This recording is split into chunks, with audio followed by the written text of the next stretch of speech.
Craggy's Connacht Rugby Podcast. I'm Rob Murphy. Ulster 36, Connacht 10. A landslide victory for Ulster. Packie's with us, William's with us. Connacht weren't with it tonight in any way, shape or form. After half time, it went from a poor performance to at times shambolic. Absolutely. Oh, I don't know what you say to that. They've got two very tough games to make up for that performance now.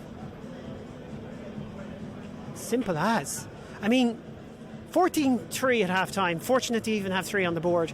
But I think for me, and feel free to pick other moments out, I think the key point of the game was the 6 minutes after half time. Ulster get 10 points during that spell, I think. Connacht give away 6 penalties in no more than 6 minutes. Yeah, penalty a minute. And no fault of any of those decisions. No, a couple of petulant ones, a couple of really brain-dead penalties as well to give away. I mean, it's early days to be worried, but it puts you thinking. Yeah. How do you keep a balance on it? Because no Keen Prendergast, no Finlay Beelum, no Mac Hansen, no Bundyaki, Jack Carty's still injured. Connacht aren't the type of squad that can take a huge chunk of players out like that and survive it. Ulster had plenty of players missing as well, but you know what I'm saying. Yeah, I know what you're getting at, but I don't know. I looked at the Connacht pack, thought that's a decent pack. They're big, they're strong. I don't know. I didn't think they lived up to it at all. Well, to what I thought they were going to bring to the game. Every now and again there was a good double shot or something on with a tackle, but then they just coughed up everything after making Ulster work, and then they didn't have to work at all to get their 2 tries. It was just far too easy. I was on the last matchday podcast we did was the Sale match, and we were really excited by Josh Murphy, Peter Dooley to a lesser extent. Excited by the potential of what we were hearing from Seamus Hurley-Langton, who came off the bench tonight. I don't think we were coming away talking about any of those players with any massive amount of enthusiasm, although let's be honest, Murphy still looks like he's going to be a huge impact. But your thoughts on some of the new guys? David Hawkshaw is perhaps to be the one positive, but let's stay on the things that have not really delivered tonight. Yeah, I was very disappointed with Peter Dooley. The scrum in general was in massive trouble. Dave Heffernan had a really poor game. I think Dylan Tierney did really well when he came on. No, he didn't do really well. He did well when he came on. Josh Murphy was probably the biggest bright spark in the whole game. Connacht have an awful lot to work on now. At least they know. David Hawkshaw, where we stay on we're just skimming through the highlights to start before we get to the interviews, but his body language was probably the best of any player going off, not because he was in any way trying to suggest that he's in great form, but he's got to be happy with the fact that he made a bit of an impact. That's all he could hope for individually. Absolutely. I mean, maybe they're a bit worried about his management or something like that, but he took it to the line hard, which is what you're looking for out of a 10 now. But I don't know, there wasn't a lot happening outside him. There was, some game kind of effort, but it was lacking. I don't know, it was lacking a lot of substance. It's a real watery performance. I don't know. Let's get to the management. Andy Friend speaking to me after the game, and we'll just come back to you. We have all the gear packed up and we'll get stuck into this. Andy Friend, I was just thinking, what's my first question? I think it's just, how do you explain that performance? It's very hard to explain. Well, listen, we always knew it was going to be an arm wrestle up here, Rob, and I thought at half time, I think 36-minute mark, it was 7-0, and I turned to Pete and I said, I'd be happy with 7-0, just given the errors we've made there. And then they got the try in the corner, which took it to 14-0. And then we got the penalty kick, so 14-3. Yeah, probably fair reflection of that. But the opening 10 minutes, we give away 5 penalties. We piggyback them up the field. They get two easy scores, and the game's over right there. So, really, really disappointed with the way we came out in the second half, and we're on the end of a pretty heavy defeat. When a group loses control of their discipline in a short space of time, like 5 minutes, like that. Like what can be done? What should have been done to get control of that? Well, all of those penalties are totally controllable. We've got offsides, we've got not roll aways times 2, we've got falling off your feet, we've got hitting a bloke off the ball after a kick. Like, they're all controllable. So that's something that the individuals who make those errors have got to have a really good look at, and we've obviously got to have a good look at them too. But that was all self-inflicted. That. Where's that coming from? Where's that frustration coming from? Is that because they weren't finding their own form, and does it start to you start to come into the game then in terms of the way you defend? Yeah, possibly. I mean, there's an element of it. I thought one of them was harsh. I thought Fitzy was actually pinned there, and it wasn't much he could do. But the tackle tech there's got to be better. Otherwise, you don't get yourself in that position. But so there's a combination of things there. But again, when a team's putting you under pressure, you tend to give away penalties. And I thought Ulster were clinical in a lot of what they did there tonight. It was, you know what's coming. It's going to be a high punt, and they're going to chase well, and they're going to put you under pressure at the breakdown. And I thought they did that well. I thought they controlled their possession and the territory better than we did. And then we know that if you give them penalties, they're going to kick to the corner, they're going to maul. And I thought their maul got the better of us. So we knew that was coming as well. But listen, we said at the front end of the game, after 2 hours, we're going to know exactly where we sit, and we now know exactly where we sit. We've got a lot of work to do. Those players can't believe that Ulster are that far ahead of them, but the reality is the rest of this competition, the rest of the country are going to believe that Ulster are that far ahead of Connacht. Yeah.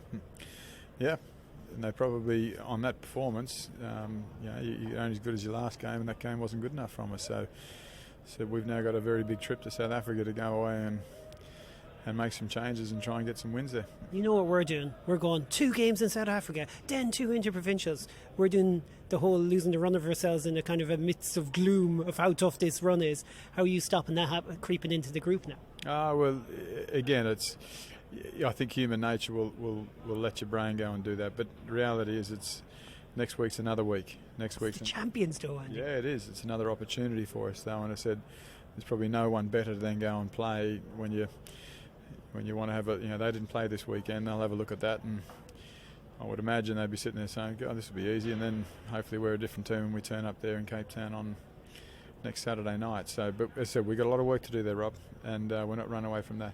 You can't explain the details, but are there some elements of the pre-season that fell out in that poor performance there that you felt, I know what that's about? I was really, really happy with the pre-season. I was really, really happy with the pre-season. If anything, we had our last 2 trials. We had 2 trials in three days, and it was 2 and a bit weeks ago. So we all felt that we were ready for that game, probably ready a week ago. Did we hold them too long? Well, that was the pre-season. They were the trials that we had. So we will reflect upon that. But I've been really happy with the effort that's gone into the pre-season. It's hard to say that looking at that now, but I was really happy with it. I am really happy with it.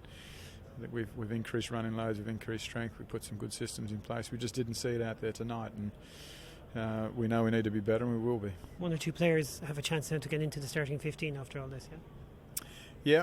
Yeah, we have a healthy squad. We've got our international players coming back next week, and as we're Ulster, they were missing a few players. We were missing a few players. Everyone's missing a few players this opening round, but there'll be a few boys disappointed with that, as they should be, and there'll be a few other boys probably sitting there who didn't get a chance tonight saying, well, give me a shot and I'll show what I can do. Andy, thanks a million. Thanks, Rob. Gavin, I'm just saying hard luck to you, but at the same time, those words won't mean much to you guys because you just didn't perform, did you? No, it was properly disappointing. We gave them loads of access and they're a good side, and we give a good side access like they're going to score. So, look, we're properly disappointed with that performance. But we've got to take the learnings from it because we've got a quick turnaround now to go to South Africa. Communication when things are going wrong, that second half starts with a lot of penalties. That must have been frustrating to watch from your perspective and from the other players. Yeah, 100%. I think you go in at half time, you get the penalty just before half time, you go to 11 points, and then you go kick off, you go penalty for not going away, penalty for not going away, penalty for not going away, and they get back to that 14 points, and then you kick off again, you go another penalty. It's very hard to build any momentum when you do that, and the thing is, it's our own mistakes, our own controllables, so that's something that we have to fix going forward. If people were to say, it's early season and teams are a bit rusty, if someone was trying to let you guys off the hook a bit and say, look, it's early season, you're a bit rusty today, what do you say to that? No, I'll say it's all our own controllables. That's, I don't think that's for us. I think it's just something that we have to look at as a team and also individuals, that we have to be better. As I say, they're a good side. You can't give them that kind of access no matter what side of the season you're at. When you give good side access, they're going to score. You say they're a good side. What makes them a good side? What made them punish Connacht so effectively tonight? they're well drilled. They're very well drilled forward pack. They're they're a physical team. And you keep giving that momentum that they can get on the front foot. They're going to score. So that's probably the most disappointing part, that we give them so much access. Yeah, so much access. Obviously, the Stormers coming, and people are going to suggest to you guys going into that game, you're playing the champions now. A tougher fixture than this. It's going to take some turnaround. Yeah, it is, but it's also you got to face those challenges head on. So look, we'll have proper look with it, and then we'll fly over together. We're with each other now for the next 2 weeks, so there'll be lots of conversations and lots of training to be done, and we'll fly into those challenges next week. What was that dressing room like at half time? What was it like at full time? Just give people an idea. I mean, I presume at these days there's no point shouting once the game is done. No, I think it's full time. It's just proper disappointment. I think, we know a lot of it was our own mistakes, and I keep saying it was our own controllables, and that's probably the most frustrating part. If it's your own doing, it's very frustrating. Now, obviously, there was bits of really good play from them, but I think we put them in those positions, and that's the thing that we will have to properly have a look at. Can't be a bad thing. I know you guys all want to hold your positions, but there's a couple of Irish internationals come back into the squad next week. That's going to add a bit of bite to the training. Yeah, 100%. We're looking forward to having them boys back. They've had a great experience over the summer, so they've already fed that experience back into us. So it'd be great to have them back, and makes the competition for places even harder, and that can only be a good thing. Thanks, Gavin. Thank you very much. The podcast continues. Hopefully Alan's worked his editing magic on it, and that gap was basically all about us going off to do interviews, so it's the timeline mightn't make sense, but anyways, enough said. Here we are, back here. You've heard from Andy Friend. We were just debating the merits of where Connacht players sit in the pecking order after a performance like this, but Andy Friend never holds back when he's critiquing his players. It was hard. You can never even overtake him when he's angry after a game, because he's as angry as everyone else, I think. Yeah, he looked it. Yeah. I wouldn't like to cross him now, anyway, that's for sure. But he's right. I mean, it was an awful performance. There's nothing they can say there. They can't blame anything by themselves. So, I don't know. After a night like that, no one's going to start suddenly putting harder questions on Andy Friend. But the bottom line, William, is the team keep performing like that. Himself, Pete, and the whole management team are going to be getting more of the critiques than even the players. It's about winning. That's what sport nearly at any level is, unless you're just playing for a bit of fun. You got to win, and they just didn't look like that tonight, and they've got to there's a lot of sorting out to do. You're looking again to the international players coming back, but there's a reality check coming, because they're not going to be around all season. Bundy Aki will probably play the next 2 games. If you get 7 games out of him in the campaign, that'd be amazing. Yeah, you'll get some of the European stuff because they're released back for that. Include Europe, you might get 7 or 8.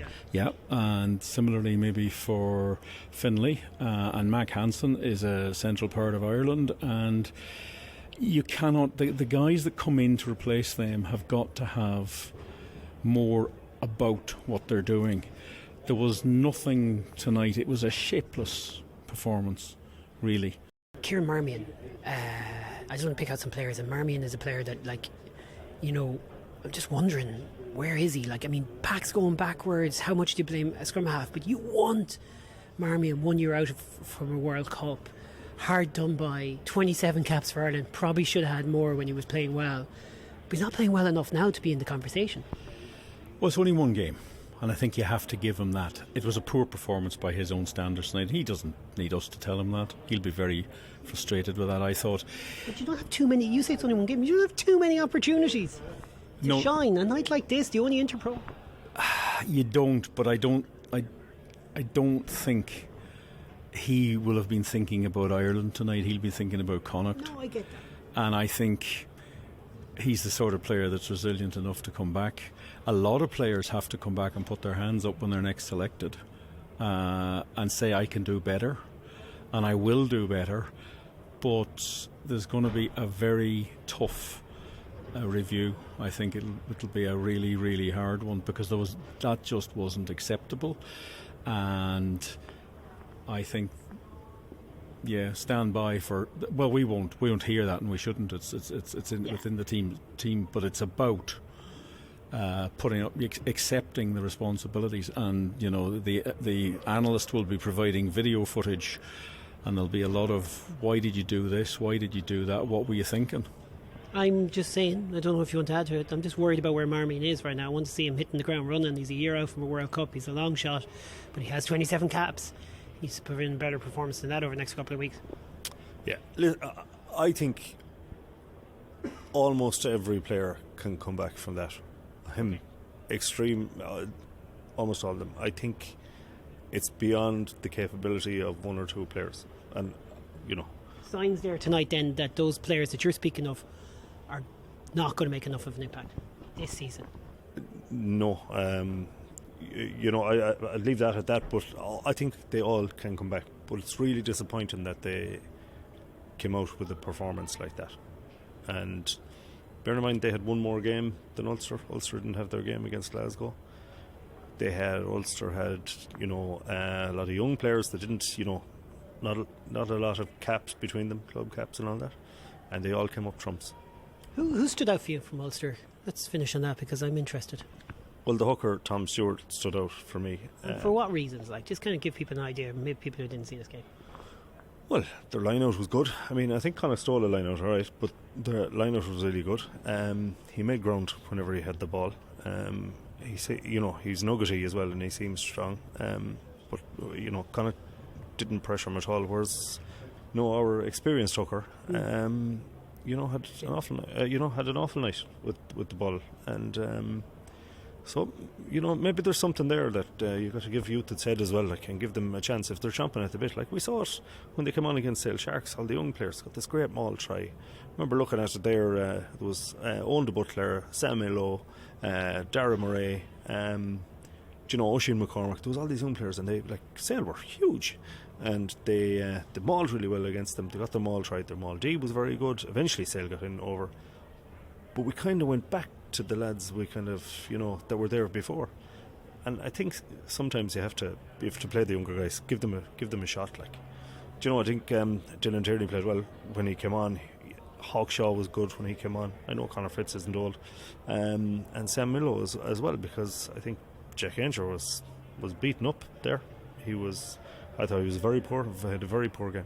So yeah, shows you the importance of that role, importance the likes of Beelan plays in that. Right, to finish, William, just some highlights of the day. Random point, Tom Stewart has a strange throw technique. It's like he winds up his hands in a kind of he shapes them into a circular motion. His speed that he releases that ball, it's just strange. I don't know. Anyone notice? I did notice. And the first time he did it, I thought it was just an error. Yeah. Could be redefining hooker player. Yeah, it's possible that's what he's doing, but because a lot of Ulster's throws were against huge pressure from Connacht. Connacht were lifting guys, they were in their face, and they were hitting their men. It'd be worth keeping an eye on him during the season. Is he working on speed to get the job done rather than just lobbing it? I don't know. I don't know enough about throwing the ball into the lineup, but that was unusual, and I think around the side. That's old-fashioned Route 1 rugby. Connacht didn't seem to have an answer to that. He just did simple things coming off the back of a rolling maul, old style. Ulster didn't complicate things, didn't even have to bring in Ballacone or Jacob Stockdale all that much, and they got the job done. Any other highlights? It's a nice house set up here. It wasn't a huge crowd. No, and I think Saturday nights are a bit of an odd one. I mean, they just don't play games on it. They play a lot of European games on a Saturday, but they're usually in the afternoon. So it was a decent enough crowd, but you would think maybe would it have been a little bit bigger if it was a Friday night. I don't know. I don't know either. The bottom line is Connacht are getting on a bus tomorrow. They're in the hotel here in Belfast tonight. Bus tomorrow to Dublin. Training session, press conference Monday. I'll be on that. William's on the flight to South Africa, and we'll have full coverage from over there. Yeah. Right, to wrap, the Eagles' huge win. No better man than Packie to talk about them, because you understand all the work that goes into these squads and what they've been doing to go down to Munster, win like that. You've been on a lot of trips with this team all around the place, and those kind of wins are rare, and they're to be savoured, and they're great signs. Oh yeah, no, they were very good. I was talking to a couple of the lads there. Great performance by a few players that were, that are on the fringes. I think Old de Butler had another good game. Darren Murray again, Oisin McCormack. So impressed with him against Sale, so impressed with him for the Irish Under-20s, but this a few weeks ago, he's going well enough that he could get a cap in the next month. Well, do you know something? Maybe it's time to start this kind of thing. Put a bit of pressure on people. Connacht in a funny way, beginning of the season, they look kind of stale out there in some ways. I know there was new guys there, but they can feed off the Malays a little bit. So if you get somebody coming in where there's a bounce off them and all that, like Hawkshaw and Blady looked a bit that way today when they came in. They added a bit of spark. Yeah, that try deserves talking about. That was a beautiful try. Yeah, it was. But coming back to the Eagles again, unluckily Daniel Hawkshaw looks like he's done his shoulder. But name to watch out for everybody is young Benneslowman, John Devine. Right, go on. Tell me more. Extremely talented centre, Matthew's brother. Everybody that listens remembers Matthew from the under-20s last year. But John Devine, quality player, and he's put in another good performance again, I think. Huge for everyone involved in the Eagles, William. I mean, we're just watching that game there, Connacht getting beaten without some of their stars, and then people say, geez, do Connacht have strength and depth? Can they compete? Great sign to counterbalance that. Many more performances like that, and these players will be coming in. Okay. I think that there'll have to be a ruthlessness around to start looking at alternatives. You can't ship performances like that. You can't put many of them back to back. Otherwise your season is going to be over before it starts. Let's not forget either, William, there's a lot of performances like that last season, and they've had a summer to get that right. So it's there's we're redefining the coaching setup. So I don't know. It's worrisome. Listen, but I know it's only the first game. But an awful lot of those performances similar to that were there last year. You see, I think that's one of the things about these podcasts and what we do and how we cover things. Of course, people can always turn around and say, oh, you guys, you were writing them off after day one. No one's writing anyone off. Which is what's great about these post-game podcasts, William, I think, is you say what you see. Like we do in the commentary, but with a little bit more time to pause and think. What we see is poor, but what we know is there's plenty of time to work on this. Every game's a different game. Yeah. But Niall is right. There's stuff happening regularly that's the same for Connacht. Heads dropping, bad decision making. We're conceding tries at a rate that you have to go back a decade for the amount of tries. There's another 5 to start this year. Yeah, and that's a real issue. But they have plenty of time to fix it. But this 7-game stretch is very tough, and performances like that, they're not going to win any of those games. You're not going to win in South Africa playing like that. You're not going to beat Munster or Leinster. I don't care if it's in goal. If you come out and play like that, and you won't beat you might beat the Scarlets because you can never tell what they're going to do, but you sure as hell aren't going to go over to the Ospreys and win. You've got to get better, and I know they're going to go one game at a time, and players are coming back in, but there is a bit of there is a sort of a deja vu feeling to that sort of performance tonight, and it's time now they'll have to get on top of it. Couldn't be any harm that it came straight away. Anyways, to finish, well, there's other bits, but any other business to start with is all about Jimmy Duffy, a man we all know well, but just to speak on a Packie, superb to see him get that position with Western Force. Yeah, absolutely. It's kind of a shame he had to go to the far side of the world to get a job like that, but Jimmy will make an absolute success of that. I've no doubt about it. He is an extremely respected coach with an absolutely huge skill set. He's double and triple jobbed in Connacht here for God knows how long. I know that when he took on that Irish under-20 job last year, that there was a major worry about the pack, and the pack were outstanding. And was just his skill set is, I'd say he's a borderline genius, to be honest with you, because I've absolutely huge respect for him, huge time for him. Cannot wait to see him make a go of this, and I'm surprised there hasn't been more about it, because I've only seen one article out there about it, and it's so surprising. I think both of you are better placed to speak about this, and yet I was working in Connacht rugby for a couple of years out of college. Oh my God, how many years ago is it? Like nearly 19 years ago. And Jimmy Duffy was only a few years out of having to retire early from rugby, and just like you said, it was a part-time role he had in there. I have never seen someone so applied to the task. He's been at this for a couple of decades, and he's still a young coach. Yeah, very much so. Jimmy's a very interesting guy to talk to. And he's agreed to talk to me very soon for the podcast. Cool. Will you get him when he's down in Australia? I don't know. It might be before he leaves. I said I might get him before he leaves. I mean, I'm really delighted for him. It's funny because he's regarded as a little bit of a home bird. He always wanted to be around home. So now he's gone as far away as you can go, just about. It's far away, even in Australia, for Australians. Well, it's the bizarre place, Perth, that it's actually closer to... it's closer to Tokyo than it is to Sydney, I think. It does live in its own little world there. I hope it goes really, really well for him. It's a great opportunity. I think he'll grab it with both hands. I hope his family really enjoy it down there. It's a cracking outdoor city. Not a lot of use to somebody like me who doesn't do an awful lot of outdoors, but they will get a good spin out of that. They'll really enjoy it, and I think he'll blossom down there. I hope it goes brilliantly for him. I love that. That's a positive way to finish after a muck night of rugby. Enough said? Enough said, William. Let's get on the road. I'm not even sure it was as good as muck. It wasn't even close to it.